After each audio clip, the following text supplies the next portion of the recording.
BRIC countries are amongst the five most emerging economies of the world, and this being the first film festival which brings these five nations together, we hopefully will have many more. We're very soon likely to have a summit as well. So in a way, films are one of the best methods of bridging the cultural divide between nations, bringing them together. They are entertainment, but they are more than entertainment, because just considering the kind of economic value of Indian films itself in last 1 year, it was $2 billion.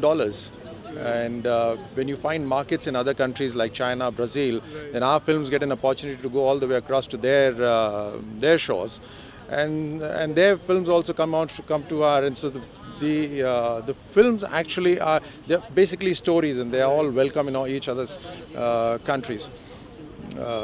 Also, we are doing co-production with the other countries. So we've already had a co-production treaty signed with Brazil. We've signed with China. We will soon sign with South Africa and Russia as well.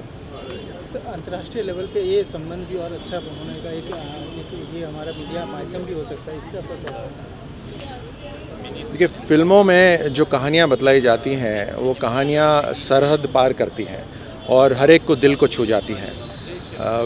एक तरीका है, ये 5 जो राष्ट्र हैं पूरी दुनिया के, जिनकी इकोनॉमी सबसे तेज़ आगे बढ़ रही है, उनको एक साथ जोड़ने का।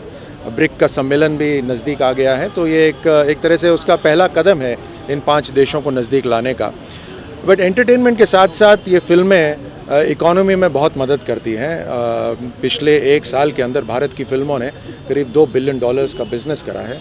हमारी फिल्में दूसरे देशों में दिखाई जाएं, उनकी फिल्में हमारे देशों में दिखाई जाएं, उससे सभी देशों का लाभ होता है।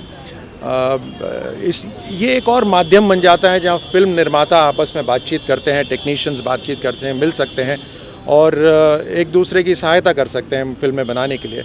और उसको मद्देनज़र रखते हुए सरकार ने को प्रोडक्शन ट्रीटीज़ भी साइन करी हैं। हमने चाइना के साथ को प्रोडक्शन ट्रीटीज साइन करी है, ब्राज़ील के साथ करी है, अब रशिया और साउथ अफ्रीका के साथ भी हम को प्रोडक्शन ट्रीटीज साइन करेंगे। 2 फिल्में भी अंडर प्रोडक्शन हैं और उनमें से एक फिल्म यहाँ पर दिखलाई जाएगी।